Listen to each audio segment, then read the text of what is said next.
안녕하세요. 반갑습니다. 반갑습니다. 오늘 이것이 진짜 농지 경매다 해가지고 농지를 가지고 강의를 하게끔 되는데 이제 매주 목요일 날 강의를 하기 때문에 한 달에 보통 4주지 않습니까? 4주였는데 이번에는 그 4월 달이 이번에 목요일 날이 5주죠. 5주가 됐기 때문에 그, 한 주 이제 요 농지를 끝을 내고 한 주 쉬고 난 다음에 또 그 다음 달에 마지막 강의를 또 시작하게끔 될 건데 오늘 농지 경매다 하는데 지금 시국이 농지를 가지고 많이 이제 지금 네. 법을 바꾼다면 어떻게 한다고 하는데 지금 현재까지도 농지를 사면은 농사를 지어야지 되고 농사를 짓지 않으면은 강제로 매수하게끔 한 법이 지금 현재도 진행되고 있거든요. 농지를 사는 것이 잘못된 것이 아니라 내부 정보를 이용해서 수용당할 땅을 산다는 것이 잘못된 것이죠. 그러니까 내부 정보를 이용하지 않고 정당하게 농사를 지으려고 사고 농사를 짓다가 나중에 연금을 받든지 아니면 농지 전용 허가를 받아서 집을 짓든지 하는 것 자체가 법에 의해서 하는 거기 때문에 그것이 범죄 행위는 아니라고 봅니다. 자, 하여튼 오늘 다시 한번 이 농지에 대한 것을 보게끔 되는데 우리 대한민국에서 이 농지에 대한 것을 알려면은 제일 먼저 농지법의 역사를 알고 처음에 어떻게 시작이 됐는가를 알게끔 되면은 이 농지법에 대해서 이해하기가 훨씬 더 쉬워집니다.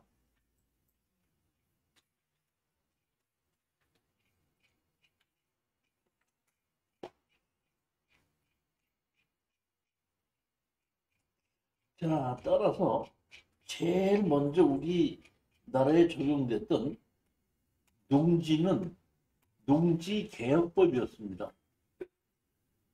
우리가 일제시대에 있다가 해방이 되고 난 다음에 1950년도에 이제 이 농지개혁법이라는 걸 만들게끔 되는데 이 농지개혁법 만드는 내용을 잠깐 한번 보시겠습니다. 여기 보시게끔 되면은 본 법은 헌법에 의거해 농지를 농민에게 적당히 분배함으로써 농업 생산의 증진으로 인한 농민 생활의 국민에게 발전함을 기함을 목적으로 한다. 농민에게 적당히 분배하게끔. 다시 말하면 이 농지는 농사를 짓는 사람에게 소유할 수 있도록 만드는 것이 제일 처음에 1950년대 농지개혁법입니다.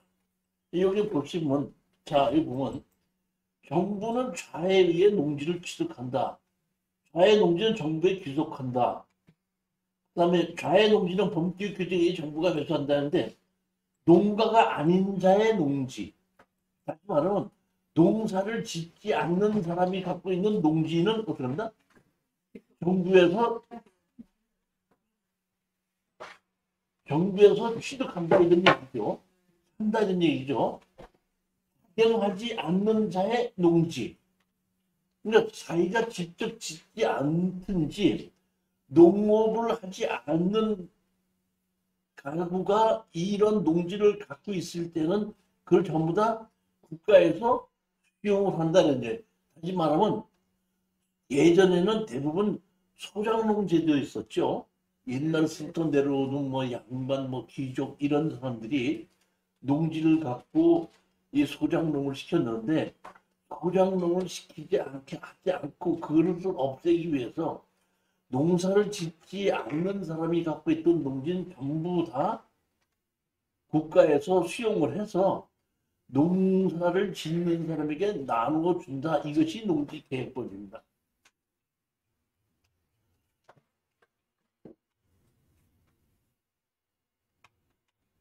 제7조 보면은 매수 농지에 대한 평가는 정부에서 각 소재지위원회를 정해 좌와 같이 어떤다?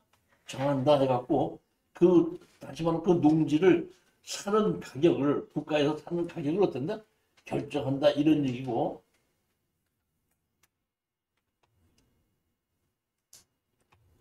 제9조는 보상은 저희 방법에 의해 정부가 비상자 또는 그가 선정한 대표자에게 뭐야?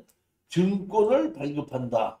다시 말하면 국가에서 돈이 없다 보니까 땅을 수용을 하되 현금으로 주는 것이 아니라 증권으로 주고서는 어떤다? 국가에서 농지를 전부 다 수용했다 이렇게 하시면 됩니다. 그 다음에 11조에 보시면 보험법에 의해 정부가 지정한 농지는 분류에 따라 분배 소유케 한다 이렇게 돼 있죠. 이거는 다시 말하면 현재 당의 농지를 경작하는 농자, 경작 능력에 비해 과소한 농지를 경작하는 것과 농업 경영의 경험을 가진 20살 유가족, 영향력을 가진 피고용자 농가, 국외에서 귀국한 농가. 다시 말하면 가장 중요한 게 제일 먼저 이 얘기입니다. 이거. 현재 당의 농지를 경작하는 농가. 즉 예전에 다른 사람이 농지를 주인으로 갖고 있어서 소작을 하고 있던 사람 있잖아요. 그 소작을 하고 있던 사람에게 어떤다? 전부 다 최우선으로 먼저 농지를 나눠주게끔 했던 것이 농지개혁법입니다. 그래서 제일 처음에 우리가 해방이 되면서 만드는 것이 농지개혁법을 만들었고 농사를 짓지 않는 사람은 농지를 소유할 수 없게끔 만들었다 하는 것이 1950년도에 농지개혁법을 만들고 지금도 그 원칙은 그대로 든다 진행되는 겁니다. 여기서 우리가 중요하게 아셔야 될 것은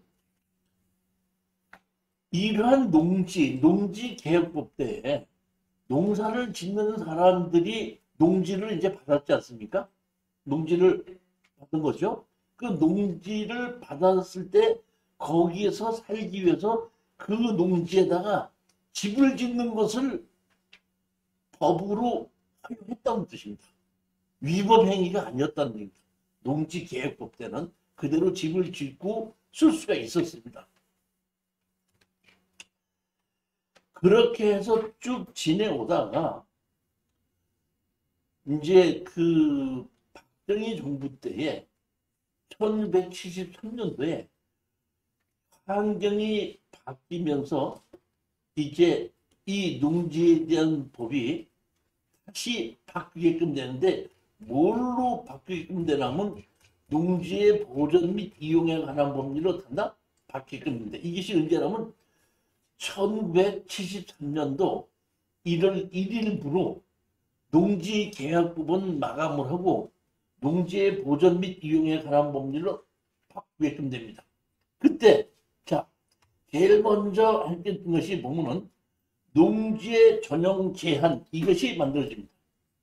다시 말하면 아까 제가 말씀드렸듯이 농지개혁법 때는 농사를 짓는 사람이 거기다 집을 짓든지 뭘 하더라도 아무 문제가 없었는데 이제 이 농지의 보존과 이용에 관한 법률에 의해서는 현재의 농지를 농지 이외에 다른 목적으로 사용하려고 할 때는 농지 전용 허가를 받아야 한다 하는 것이 어떤다?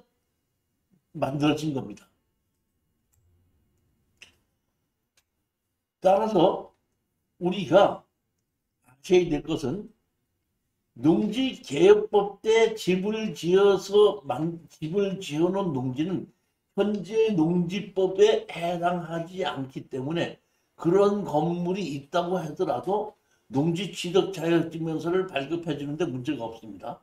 그런데 1973년도 법이 바뀐 1월 1일 이후에 농지 전용 허가를 받지 않고 집을 지었을 때는 반드시 농사를 지을 수 있도록 원상복구 해야지 된다는 것이 제일 먼저 여기서 생긴 거라는 걸 우리가 아시면 됩니다. 그럼 만약 교수님 그 농지개혁법 때 주택이 아니라 뭐 창고라든가 아니면 뭐 담배 건조실이 있었다라고 하게 되면 그 농지법상 농지가 아니라고 볼 수 있나요? 그렇죠, 그렇죠. 그런데 다시 말하면 지목이 전답 과손이 농지인데 농지 이외에 다른 용도로 썼던 것이 1973년 1월 1일 이전에 했었다면 그것이 불법은 아니라는 겁니다. 1974년도 1월 1일 이후부터는 지목이 전답 과손인데 다른 목적으로 쓸 때는 전용 허가를 받아야 된다. 이런 법이 1913년도 1월 1일 이후에 생겼기 때문에 그 이전에는 농지를 전답 과손이었던 농지도 다른 목적으로 써도 허가를 받지 않고도 다른 목적으로 쓸 수 있었다는 얘기입니다. 창고로 써도 되고 물건 적재장으로 써도 되고 뭘로 집을 지어도 되고 뭘로 농지 이외에 다른 목적으로 썼어도 법에 어긋나지 않았다는 겁니다. 그러니까 어떤 농지에 가장 중요한 것은 농지의 전용 허가를 받고 나라는 법이 바뀐 다음에 불법으로 지었느냐 아니면 그러기 전에 지었느냐에 따라서 농지 취득 자격증명서를 발급받는 요건이 달라진다는 겁니다.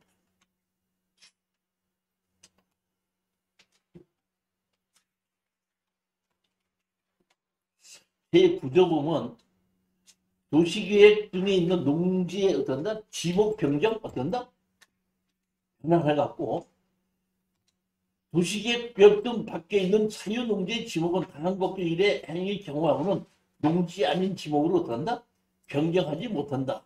다시 말하면 농지를 다른 지목으로 바꾸지 못하게끔 만든다. 그 다음에 제13조를 보게끔 되면 농지가 있는데 만약에 그 농지의 주인이 농사를 짓지 않는다라면 국가나 지방자치단체에서 그 땅에 농사를 대리해서 지을 수 있게끔 지정도 할 수 있다 이런 뜻입니다. 그 다음에 법문은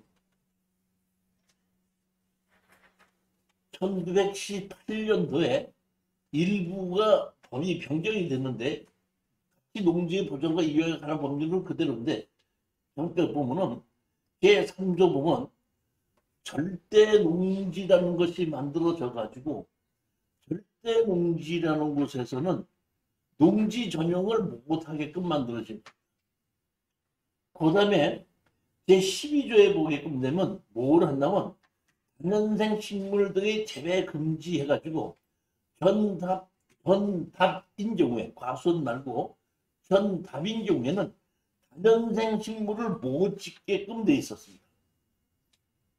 그 다음에 14조에 보면 농지 카드 및 농지 원부의 작성 비치 이렇게 돼 있죠. 즉 이 얘기는 정부에서 요새 얘기하는 것이 이제 농지 원부를 만든다 이런 얘기인데 어떤 농지를 누가 어떤 농사를 짓고 있느냐를 담당 공무원이 가서 체크를 해서 관리를 한다 이런 얘기입니다. 그리고 만약에 이 경우에 농사를 짓지 않는 농지가 있으면 다른 사람이 시켜서 농사를 짓게 하고 이때 만들어진 것이 누가 어떤 농사를 짓는다고 하는 것이 이게 뭐예요? 농지 원부라는 겁니다. 어떤 농지에 누가 어떤 농사를 짓는다. 이것까지 정부에서 다 관리를 하게끔 만드는 것이죠. 지금처럼 공업이나 이런 것이 발달하지 않고 우리가 생산하는 것이 그 당시 대부분이 이 농지에 많이 의존을 했었고, 또 6.25 이후에 이북에 있던 분들이 이 나무로 피난 오신 분들이 많고, 그 다음에 갑자기 인구가 계속해서 많이 늘어나면서 식량이 부족하다 보니까 정부에서 이렇게 농지법을 더 강화시킨 겁니다.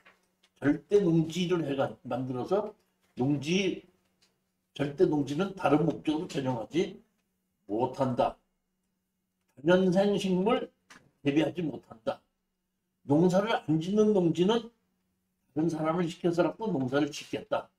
그 다음에 농지는 어떤 사람이 어떤 농지를 짓고 있는지를 항상 정리해서 보고를 하게끔 그렇게 만들어 놓은 겁니다.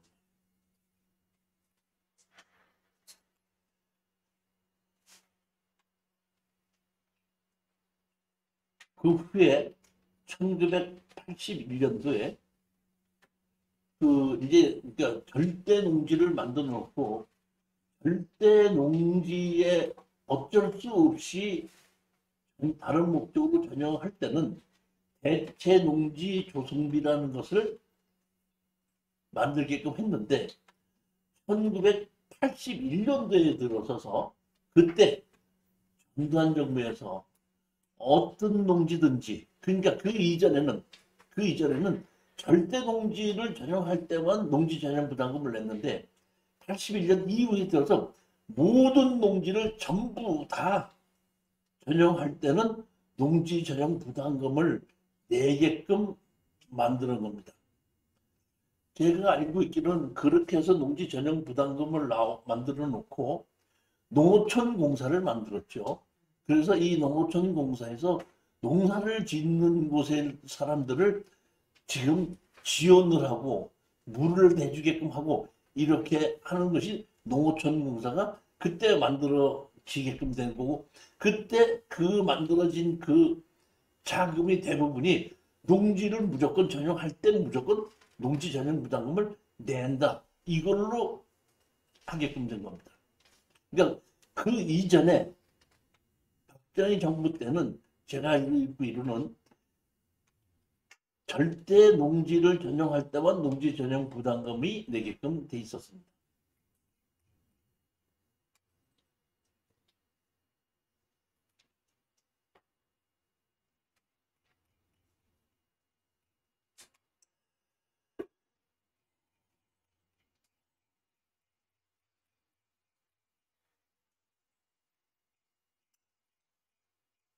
그 후에 다시 이제 이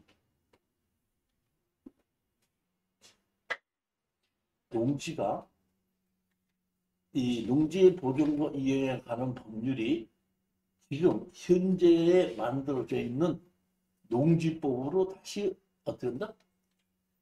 변화하게끔 됩니다. 이것이 이 김영삼 정부 때부터 다시 농지법으로 바뀌게끔 되는데 핵심이 이겁니다. 우리가 경제가 좋아지다 보니까 농사를 짓지 않는 사람들이 농지를 사놓게끔 되는 일이 벌어지기 시작하게끔 되는 거죠. 다시 말하면 암암리에 농지를 사놓고 암암리에 수정농을 시키게끔 되다 보니까 이거를 막아야 되겠다고 해갖고 농지법으로 바꾸면서 제일 먼저 한 것이 뭐냐면 농지 취득 자격증명서를 발급받아야 되는데, 농지 취득 자격증명서를 발급받기 위해서는 내가 취득하고자 하는 농지의 20km 이내에 6개월 이상 거주하는 사람들이 농지위원회에다가 내가 농사를 짓는 사람이라는 것을 심사를 받아서 저 사람이 농사를 짓는 사람이라는 것이 확인이 됐을 때 농지 취득 자격증명서를 발급하게끔 되고, 그 사람들만이 농지를 취득할 수 있게끔 다시 법이 어떤다? 바뀌게끔 됩니다. 이것은 뭐냐면 농사를 짓지 않는 사람들이 이 농지를 투기로 투자로 해놓는 것을 방지하기 위한 것이 그때 만들어지는 겁니다.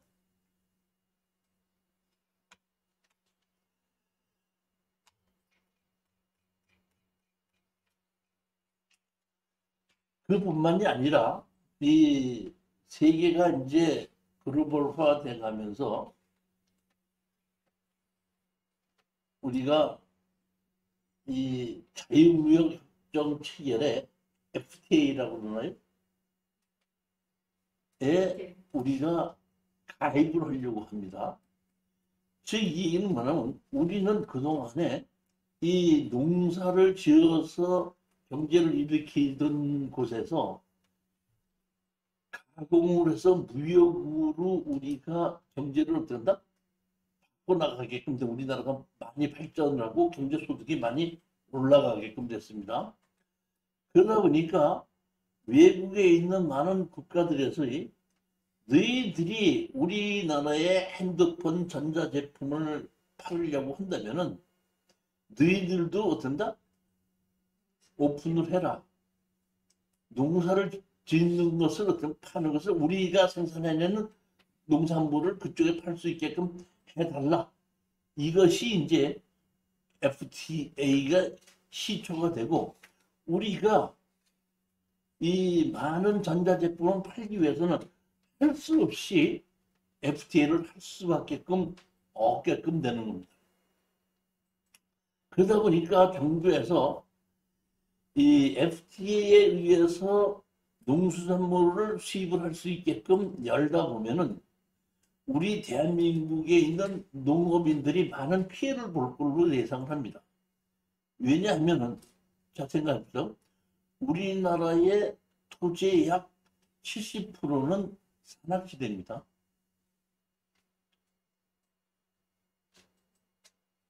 우리가 농사를 지을 수 있는 땅은 상당히 좁죠. 예를 들어 볼게요. 지금 우리나라에서 쌀이 제일 싸게 생산되는 곳이 어디입니까? 쌀이 제일 싸게 생산되는 곳이 어디예요? 공조제? 서산간접지죠. 서산간접지. 거기가 우리가 일반인들이 생산해내는 그 쌀 가격의 약 3분의 1입니다. 제가 알기로 한 300여 명 평 정도를 현대에서 한꺼번에 기계로 농사를 짓습니다.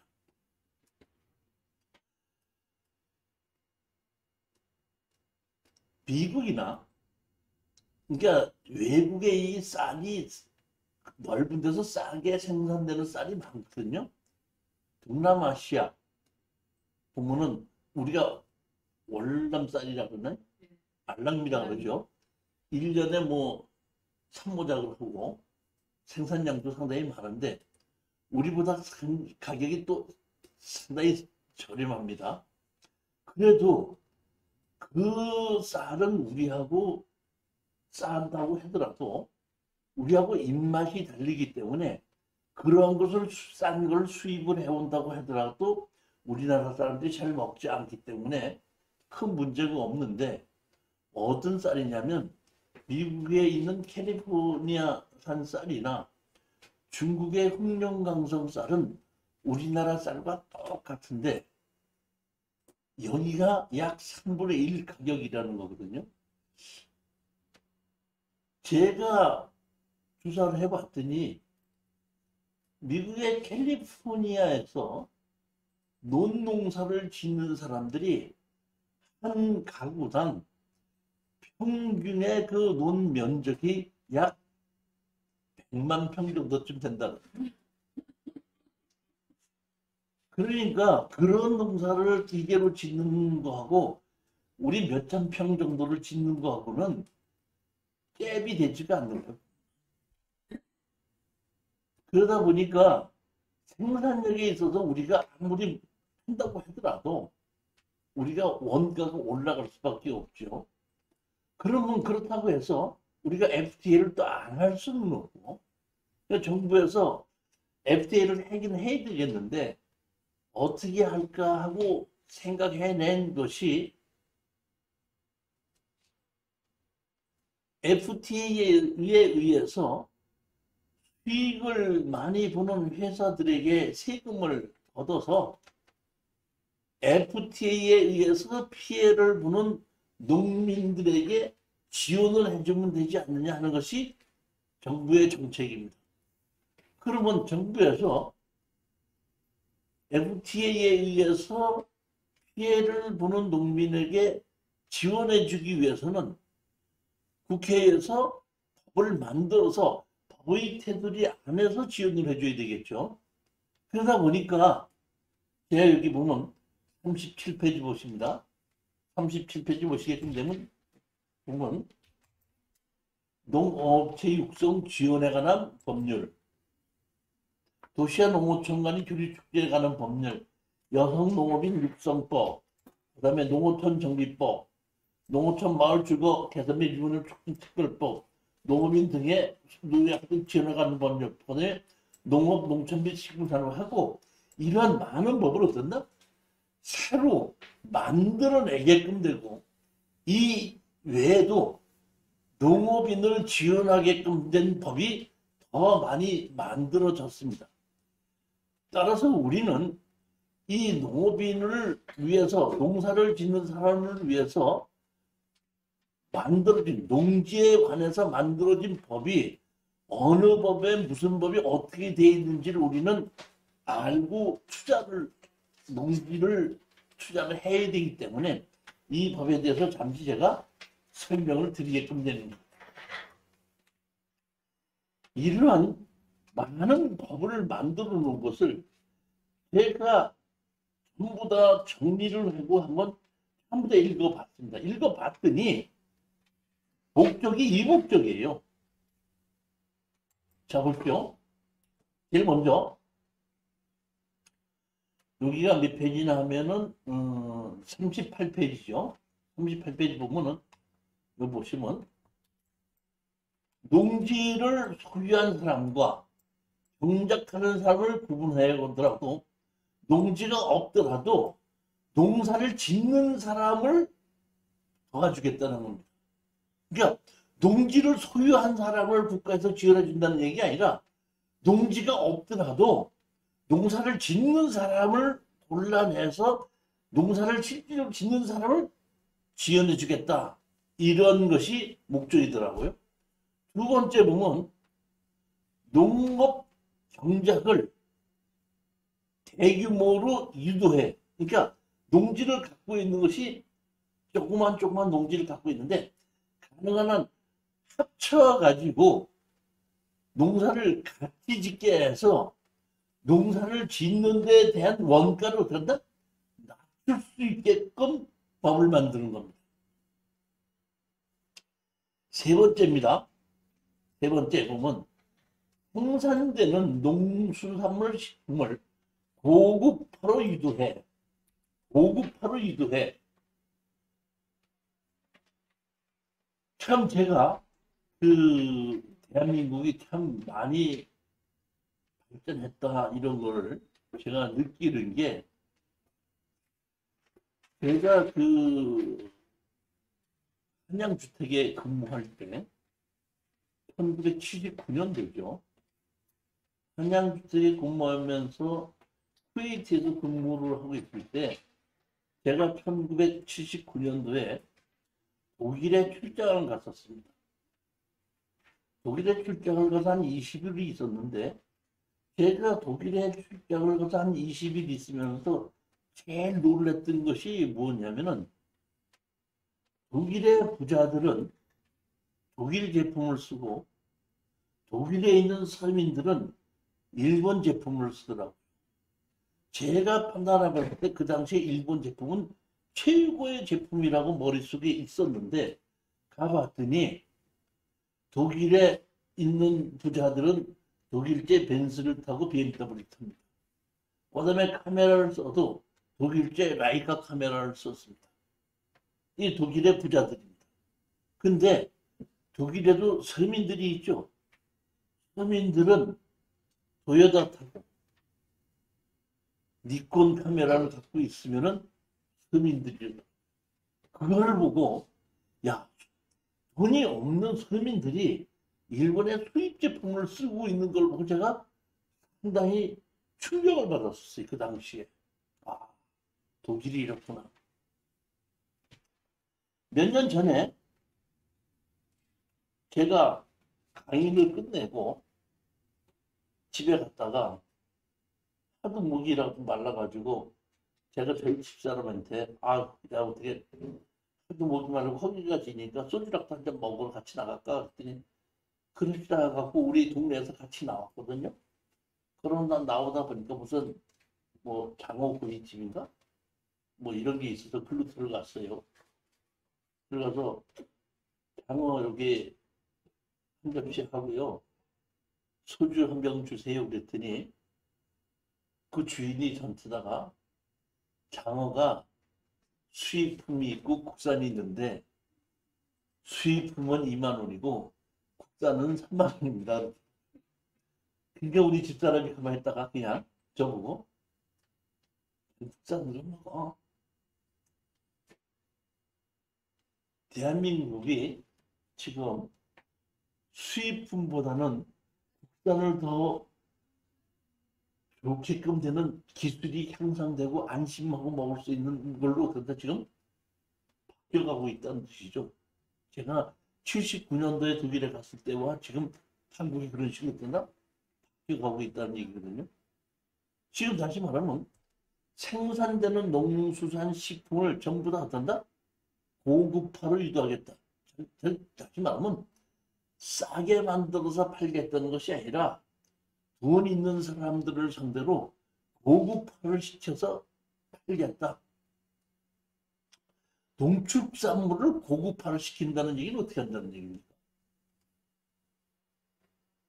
농축산물 고급화 시킨다. 가격 경쟁. 가격 경쟁 무슨 가격 경쟁이야. 보면 우리가 저기 뭐야 그걸 보고 뭐라 그러죠? 우리가 그 지금 저기 뭐야 슈퍼에 가면은 친환경. 유기농 무슨 팔 하나를 팔아도 친환경이라고 팔고 있죠. 유기농 친환경. 그러니까 유기농이라고 하는 걸 사 아니면 그냥 팔아. 어떤 거 사요? 유기농 유기농 사요? 친환경. 근데 유기농을 하는데 비싸면 거의 배 이상은 비싼데 그게 진짜 유기농이야? 가짜 유기농이야? 어쩐지 몰라요. 다시 말하면 이 유기농을 하는 것을 국가에서 관리를 할 수 있게 해서 진짜 유기농이라는 것을 어떤다? 인정해 주는 방법으로 간다 이런 얘기겠나? 지금 어떻게 되는지 모르겠는데 제가 그 이명박 정부 때인가 그때쯤일 거예요. 농림축산식품부 차관이 나와서 텔레비에 잠깐 나와서 이렇게 앞으로 이 농지 정책에 대해서 잠깐 얘기하는 걸 봤더니 그러니까 친환경식으로 생산되는 그런 모든 농림축산식품 물품을 세계의 부호들이 대한민국 거라 그러면 안심하고 먹을 수 있다 해서 비행기로 공수해다가 사먹는 그렇게끔 만들겠다. 이런 그 정부의 정책이더라고요. 그러니까 싸게 만들어서 많이 팔자는 얘기 아니라 정말 몸에 건강한 거를 먹어서 팔겠다 이런 얘기죠. 그러니까 지금 우리 대한민국에 있는 국민들 대부분이 지금은 생각들이 바뀌었죠. 싼 거를 찾아 몸에 좋은 걸 찾아요. 몸에 좋은 거. 그만큼 우리가 어땠냐? 경제 수익이 높아졌다는 얘기죠. 그러니까 그런 식으로 바뀌어야겠다 이런 얘기입니다. 그 다음에 네 번째입니다. 고령화 농업인의 조기 은퇴를 유도한다. 여기 만들었죠? 여기 고령화 농업인 조기 은퇴. 나이 먹는 것도 억울해 죽겠는데 이제 나이 먹었다고 농사도 못 짓게 한대. 좋은 일이야 나쁜 일이야? 왜 이래? 아니 나이 먹었다고 농사도 못 짓게 하는 게 돼? 저 때는 수명이 짧아가지고요. 또 수명이 짧은 거 수명이 짧은 거. 이게 무슨 얘기냐면은 이런 얘기예요. 세계인을 상대로 해서 농사를 짓는데 우리의 그 부모 세대가 농사를 지었을 때는 아침에 해 뜨면 일어나서 농사를 짓고 해 지면 들어갔거든요. 다시 말하면 머리로 농사를 짓는 것이 아니라 몸으로 농사를 지었다는 얘기입니다. 그러니까 몸으로 농사를 지어서는 세계를 이길 수가 없죠. 다시 말하면 몸으로 농사를 짓던 분들은 쉬시고 젊은 사람들이 머리로 농사를 짓는 걸로 된다? 바꾸겠다. 이런 얘기입니다. 몇 년 전이지 한 10여 년 이상 됐죠. 제가 포항에 강의를 하러 갔었습니다.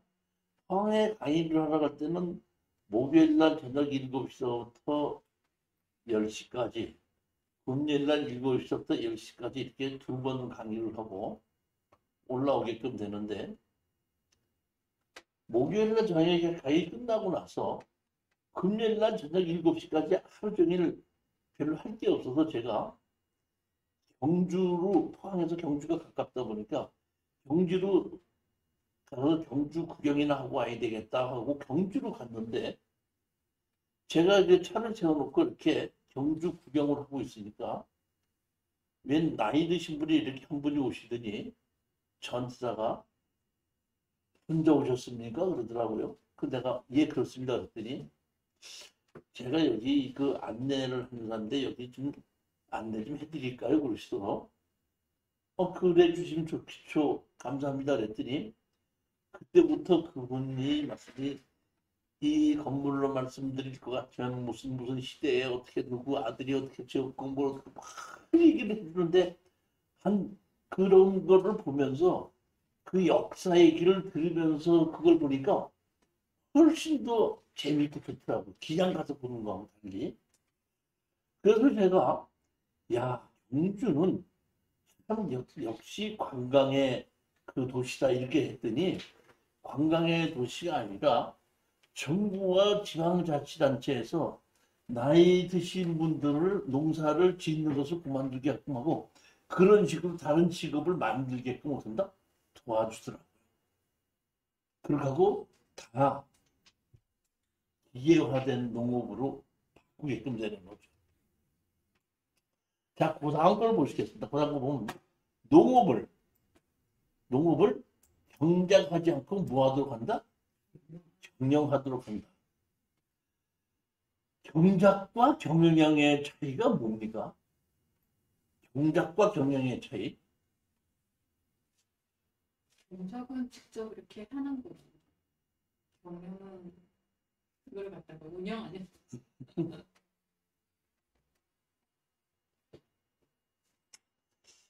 이것도 이제 한 십몇 년 전 얘기입니다. 제가 그 살던 곳에, 전원주택에 살 때 우리 동네에 조그만 교회가 있어서 그 교회에 제가 출석을 했었는데, 예배가 끝이 나고 나니까 이제 그 교인들끼리 모여서 같이 점심 식사를 하죠. 점심 식사를 하는 중에 한 집사님이 이렇게 말씀을 하시는 거예요.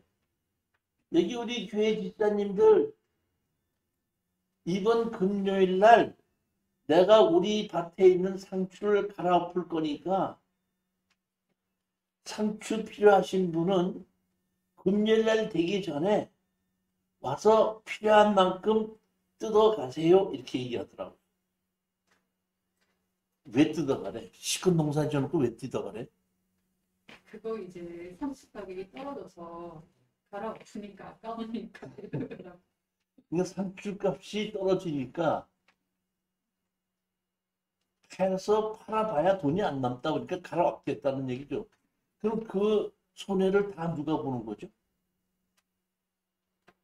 그 손해를 누가 봐요? 농사 짓는 농업인이 보는 거 아닙니까? 그런 식으로 해서는 우리 대한민국의 농민들이 이 제대로 잘 살 수가 없겠죠. 그러다 보니까 이거를 바꾸는 겁니다. 어떻게 하냐면은 내가 갖고 있던 농지를 농업법인, 주식회사 농업법인 회사에다가 빌려주고 회사에서 머리를 써서 농사를 지을 수 있게끔 만들어 놓고 나는 아침에 9시에 농사 짓는 회사에 가서 출근을 하고 점심때 되면 점심 먹고 6시 되면 퇴근하고 집에 와서 월급을 받는 겁니다. 그러니까 내 농지는 그냥 빌려줘서 임대료 받고 그다음에 나는 뭘 받는다? 농사를 짓고 월급을 받는 겁니다. 이런 식으로 우리의 그 시골에 있는 농지를 짓는 사람을 개인이 혼자서 농사를 짓는 것이 아니라 회사를 만들어서 회사에서 농사를 지을 수 있도록 어떠다? 바꿔나가는 겁니다. 얼마 전에도 그 농사를 짓는 회사에서 거기 이제 한번 오라 그래서 거기를 어떻게 좀 일부를 건물을 짓고 개발을 하려고 그럴 때 저한테다가 좀 같이 그 의논을 하자 그래서 갔었던 적이 있거든요. 가서 있어서 한참 얘기를 하다가 점심시간이 되다 보니까 식당으로 가자 그러더라고요. 식당에 갔더니 농사를 짓던 사람들 한 2, 30명이 몰려와서 거기서 어떻게 한다? 같이 밥 먹고 그리고 어떻게 한다? 또 나가는데 특히 제가 놀랐던 게 뭐냐면 거기 와서 같이 밥을 먹을 때 보니까 봤더니 한 3분의 2가 외국인들이더라고요. 와서 어떻게 한다? 농사를 짓고 같이 어떻게 한다? 월급을 받고 이렇게 하는 걸 보고 아, 이게, 그리고 이제 좀 거기 식당을 만들어 놓고 식당에서 우리 회사에 출근해가지고 점심시간에 식당에 가서 밥을 먹듯이 군내 식당에 있듯이 거기 농지 회사도 농업회사도 그렇게 식당을 만들어 놓고 하는 거 보고 아, 이게 참 많이 변화가 되는구나 이렇게 알게끔 됐습니다. 마지막입니다. 마지막에 보면 농지의 생산 경쟁력이 떨어지는 농지는 개발을 유도한다. 농사를 짓기 위해서는 농기계가 출입을 할 수 있어야 되겠죠. 농사를 짓기 위해서는 물이 있어야 되겠죠. 그런데 농사를 짓기 위해서는 인력으로 짓는 것이 아니라 기계로 지으려고 할 때는 일정한 면적의 넓이가 있어야 되겠죠. 그런데 농사가 져서 농기계가 들어가기 어렵다든지 그다음에 물대기가 어렵다든지 너무 좁아서 농사를 짓는 기계가 들어가서 하기가 좁다든지 이런 농지는 지목이 전답 과수원으로 돼 있다고 하더라도 이것을 빨리 다른 용도로 바꿔서 쓰겠다. 이렇게 돼서 이러한 농지는 한계 농지, 영농역분 분리 농지로 만들어 가지고 농사를 짓기는 하지만 농사를 짓지 않고 다른 목적으로 쓴다고 했을 때 농지 전용 허가를 받지 아니하고 농지 전용 신고만으로도 얼마든지 다른 목적으로 할 수 있게끔 만들어 놓고 모든 농지는 전부 다 농사를 지어야 하는 것이 맞지만은 영농여건 분리농지로 지정된 경우에는 농사를 짓지 않아도 아무 제재를 하지 않게끔 만들어진 겁니다. 영농여건 분리농지, 영농여건 분리농지인데도 불구하고 지목이 전답 과수원이라 그러면은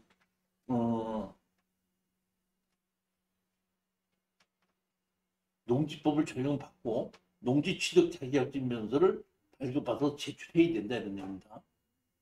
자, 그러면 내가 이 농지 취득 자격증명서를 발급받겠다고 담당자한테 가지 않습니까? 농지 담당자에게 제가 농지 취득 자격증명서를 발급받으러 왔습니다 하면은 제일 먼저 담당자 얘기는 뭐부터 얘기하냐면은 계약서 주십시오 이렇게 얘기를 해요. 그러면 저는 계약을 한 것이 아니고 이 경매로 낙찰을 받으려고 낙찰을 받았기 때문에 왔습니다. 그러면 최고가 매수인 증명을 달라고 합니다. 주지 않습니까? 그럼 거기에 나오는 내가 농지 취득하려고 하는 농지를 항공사진으로 다 본단 말이에요. 담당자가.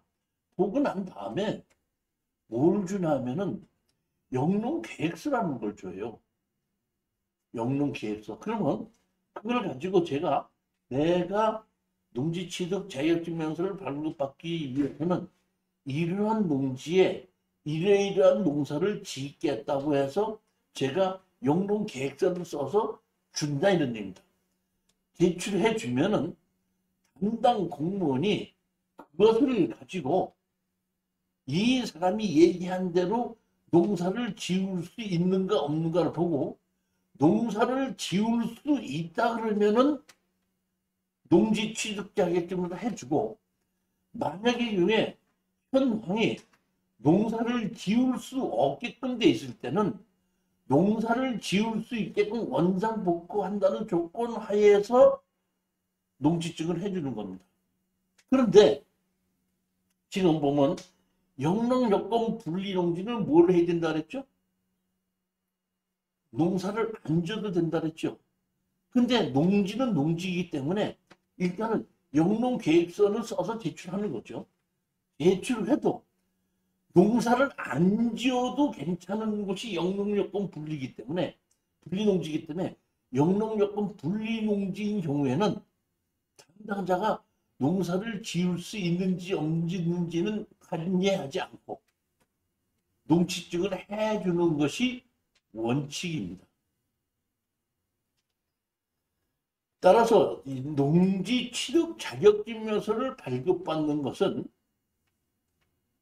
될 것이냐 안 될 것이냐가 아니라 농사를 지을 수 있게끔 만들어져 있으면은 무조건 농지증을 해주는 거고 현황이 농사를 지을 수 없게끔 돼 있을 때는 일반 매매인 경우에는 농사를 지을 수 있도록 만들어 놔야지 농지증을 해주고 경매인 경우에는 낙찰 받아서 농지로 원상복구 시키겠다는 각서 하에 농지증을 해주는 것이 맞습니다.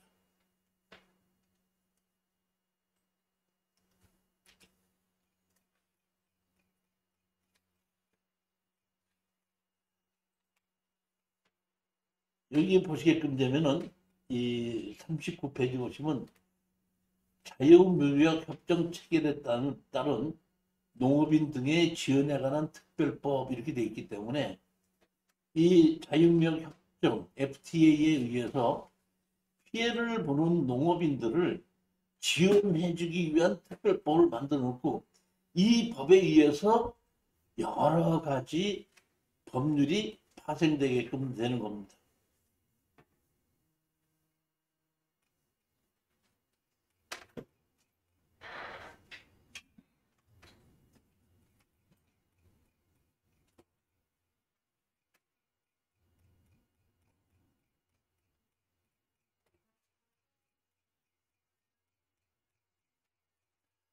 자, 이번에 보실 것은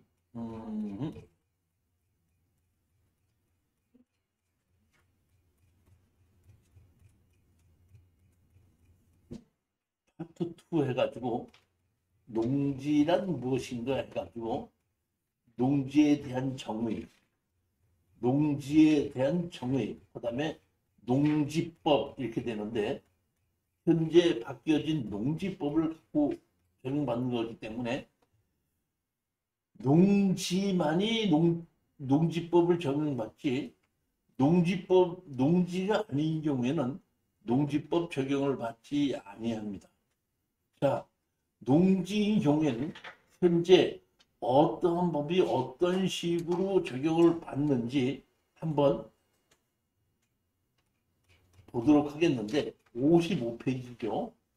55페이지인데 이 농지법, 현재의 농지법에 대한 것은 10분만 쉬었다가 이제 농지법에 대한 얘기를 이제 시작을 하도록 하겠습니다.